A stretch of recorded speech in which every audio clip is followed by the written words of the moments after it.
শুধু নির্ভয়ে ভোট দেওয়া নয়, ভোট দিয়ে বাড়িতে ফিরে ভোটারদের নির্ভয়ে থাকাটাও জরুরি। প্রথম দফার ভোটের পর কিন্তু সেটা হয়নি।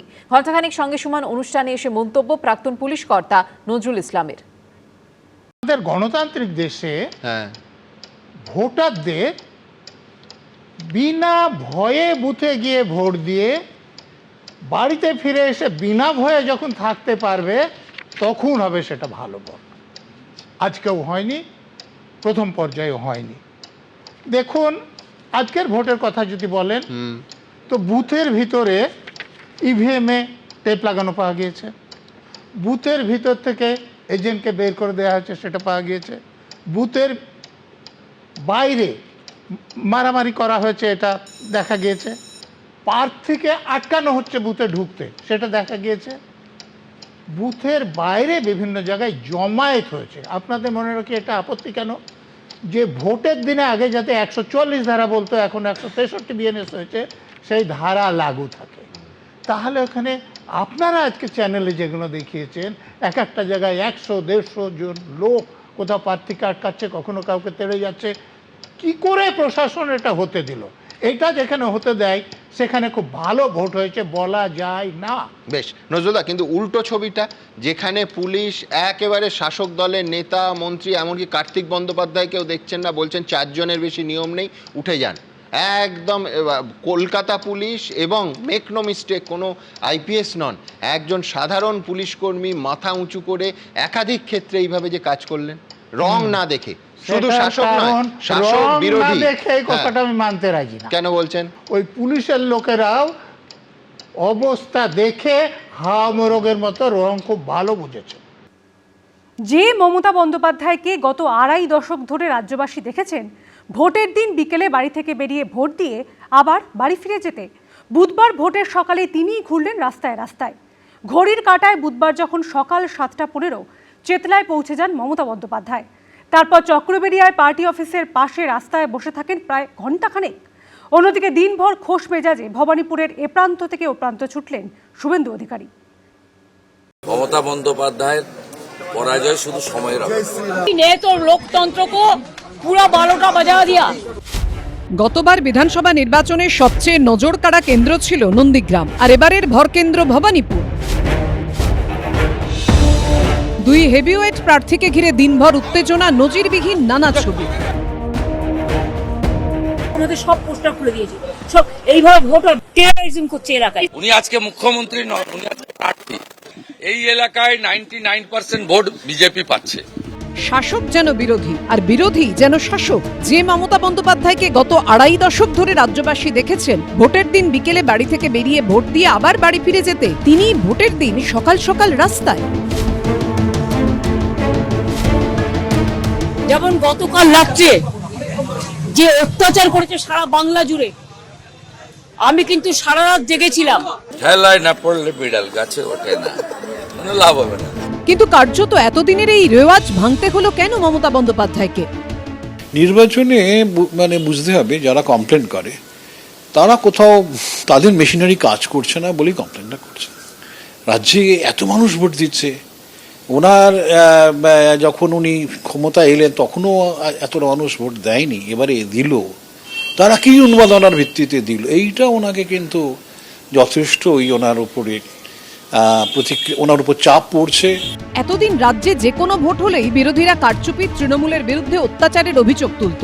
আর বুধবার এমন এক ভোট দেখল রাজ্যবাসী যা দেখে খোদ তৃণমূল নেত্রীর গলায় উল্টো সুর। ये क्या गुंडाराज चल रहा है, देश को बेच दिया। Intention is very clear that BJP wants that forcefully to rig the election. আমার মার্জিন খুব বড় হবে এবং 77 নম্বর ওয়ার্ড ছাড়া বাকি 8টা ওয়ার্ডে আমার লিড থাকবে। ঘড়ির কাঁটায় সকাল 7:15 চেতলায় পৌঁছে যান মমতা বন্দ্যোপাধ্যায়। চক্রবেড়িয়ায় পার্টি অফিসের পাশে রাস্তায় বসে থাকেন প্রায় ঘণ্টাখানেক। ভোটারদের মধ্যে প্রচন্ড উৎসাহ আছে। আমি 5-6টা 7টা বুথ ঘুরেছি। এটা হতাশার বসা। ऐसे वोट कभी होता है, लोकतंत्र डेमोक्रेसी का फेस्टिवल होता है, लेकिन ये तो लोकतंत्र को पूरा 12टा बजा दिया। খুশ মেজাজে দেখা গেল শুভেন্দু অধিকারীকে। দিন শুরু করলেন মন্দিরে পুজো দিয়ে, বুথে বুথে ঘুরলেন, ক্যাম্পে বসলেন। দিনের শেষে আবার ভবানীপুরের তৃণমূলের পোলিং ক্যাম্পে কোল্ড ড্রিঙ্কস খেলেন শুভেন্দু অধিকারী। তৃণমূল কর্মীদের সঙ্গে হাসি মুখে কথা বলতেও দেখা যায় তাঁকে। যারা হরিশ চ্যাটার্জি, হরিশ মুখার্জি স্ট্রিটের এদিক ওদিকে থাকেন, সেই বর্ধিষ্ণু বাঙালি পরিবারগুলি ঢেলে ভারতীয় জনতা পার্টিকে ভোট দিয়েছে। মমতা ব্যানার্জি নিজের বুথে অন্তত 200 ভোটে মিত্র ইনস্টিটিউশনে হারবেন। मैंने जो बोला है 1 साल पहले कि तृणमूल इसमें मिला था, इससे ज्यादा बड़ा बहुमत से तृणमूल चौथी बार सरकार बना। সকালে ভোট পরিদর্শনে গিয়ে প্রায় একই জায়গায় চলে আসেন মমতা বন্দ্যোপাধ্যায় এবং শুভেন্দু অধিকারী। সাময়িক উত্তেজনা তৈরি হয়। আশাবুল হোসেন, কৃষ্ণেন্দু অধিকারী ও শিবাশিস মৌলিকের রিপোর্ট, এবিপি আনন্দ।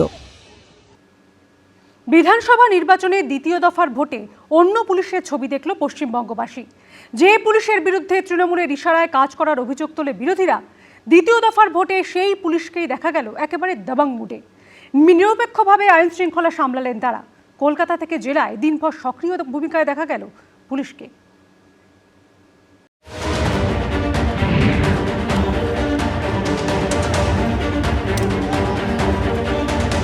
আজকের দিনের জন্য 4 জনের বেশি কোথাও বলতে সবার জন্য, সেটা বুথের কাছে, বুথের বাইরে। কথায় বলে মর্নিং শোজ দ্য ডে। যে পুলিশের বিরুদ্ধে সারা বছর শাসক দলের দাসত্ব করার অভিযোগ তোলে বিরোধীরা, দ্বিতীয় দফার ভোটের দিন সকাল থেকে সেই পুলিশের আচরণ বদলের আভাস দেখা গেল। আর দিন গড়াতে রাজ্যের বিভিন্ন প্রান্ত থেকে ধরা পড়ল এই ধরনের ছবি। কখনো কলকাতা, কখনো জেলা।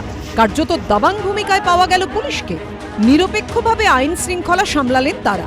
বুধবার 7 সকালে শুরুটা হয়েছিল পটুয়াপাড়া লেনে, খোদ মুখ্যমন্ত্রী মমতা বন্দ্যোপাধ্যায়ের ভাই কার্তিক বন্দ্যোপাধ্যায়কে দিয়ে। এদিন সকালে মুখ্যমন্ত্রীর বাড়ি থেকে ঢিল ছোড়া দূরত্বে দলের নির্বাচনী কার্যালয়ের উল্টো দিকেই কয়েকজনকে নিয়ে বসেছিলেন কার্তিক বন্দ্যোপাধ্যায়, যিনি 73 নম্বর ওয়ার্ডের তৃণমূল কাউন্সিলর কাজরি বন্দ্যোপাধ্যায়ের স্বামী। এই অবস্থায় সেখানে পৌঁছন কালীঘাট থানার ওসি গৌতম দাস। কার্তিক বন্দ্যোপাধ্যায়কে সেখান থেকে উঠে যেতে বলেন। একদম মমতা বন্দ্যোপাধ্যায়ের বাড়ির ঢিল ছোড়া দূরত্ব, অভিষেক বন্দ্যোপাধ্যায়ের অফিসের ঢিল ছোড়া দূরত্ব, সেখানে এই 73 নম্বর ওয়ার্ড, ঠিক সেই জায়গায় পুলিশ হুঁশিয়ারি দিচ্ছেন মমতা বন্দ্যোপাধ্যায়ের ভাইকেই। এখানে আমরা দেখতে পাচ্ছি কার্তিক বন্দ্যোপাধ্যায় সহ তৃণমূলের কর্মীরা আছেন, তাদের কাছে কিছুক্ষণ আগে পুলিশ এসে একদম সরাসরি হুঁশিয়ারি দিচ্ছেন যে এখানে কোনো মতে 4 জনের বেশি বসা যাবে না। আমাদের এখানে পাড়া, এটা আমাদের ক্লাব, এখানে বুথও নেই। এখানে আমি বুঝতে পারছি 4 জনের বেশি বসা যায়। চলে যাও 4 জনের বেশি কেউ কোথাও থাকবে না। পরের ঘটনাও খোদ মমতা বন্দ্যোপাধ্যায়ের নির্বাচনী ক্ষেত্রে। দুপুর 12:30 ঘটনাস্থল হরিশ মুখার্জি স্ট্রিটের জয় হিন্দ ভবনের ভোট কেন্দ্রের সামনে। এর কিছুক্ষণ আগে এই এলাকায় বিজেপি প্রার্থী শুভেন্দু অধিকারীকে ঘিরে জয় বাংলা ও চোর স্লোগান দেন তৃণমূল কর্মীরা। খবর পেয়ে সেখানে পৌঁছন কলকাতা পুলিশের অতিরিক্ত কমিশনার ডিপি সিং। পুলিশ কর্মী ও কেন্দ্রীয় বাহিনীর জওয়ানদের দিয়ে এলাকা ফাঁকা করিয়ে দেওয়া হয়। অলিগলিতে ঢুকে পুলিশ কর্মীরা তাড়া দিয়ে সরিয়ে দেন তৃণমূল কর্মী সমর্থকদের। लीडर ऑफ अपोजिशन है तो यहाँ पर ये आए थे, उनको लेके थोड़ा बहुत क्योस हुआ था, पुलिस आई उनको क्लियर कर दिया। বুধবার সকাল 8:30 জোড়াসাঁকো বিধানসভার একটি বুথের 100 মিটারের মধ্যে বেআইনি জমায়েতের অভিযোগ ওঠে। খবর পেয়েই দ্রুত পৌঁছে যায় পুলিশ। শুরু হয় লাঠিচার্জ। একদম অ্যাকশন মোডে নিমেষে এলাকা ফাঁকা করে দেন পুলিশ কর্মীরা। আমাদের রাজ্যের পুলিশের ক্ষমতা নেই এরকম নয়, কিন্তু তারা দলদাসে হয়ে পরিণত হয়ে থেকে গেছিল। এই মানে সেই অহল্লাকে মুক্ত করার মতো আজকে ইলেকশন কমিশন সেই রাজ্য পুলিশকে তার ছোঁয়া দিয়ে মুক্ত করেছে এবং তারা নিরপেক্ষভাবে করতে পেরেছে। কলকাতায় ভোটের দিন হঠাৎ করে সক্রিয় হয়ে ওঠা এই পুলিশের ছবি দেখা গেছে জেলাতেও। এই ছবি বর্ধমান শহরের গুড়পট্টি এলাকার।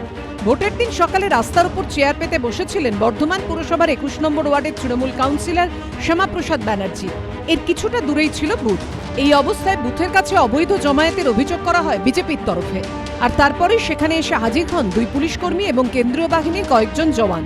একেবারে দাবাং ভূমিকায় লাঠি উঁচিয়ে তৃণমূল কাউন্সিলরের দিকে এগিয়ে যান এক পুলিশ কর্মী। চোখের নিমেষে লাঠির বাড়ি গিয়ে পড়ে চেয়ারে। হাঁটতে শুরু করেন শাসক দলের নেতা, আর সেই চেয়ারই লাথি মেরে কার্যত উড়িয়ে দিলেন সেই পুলিশ কর্মী।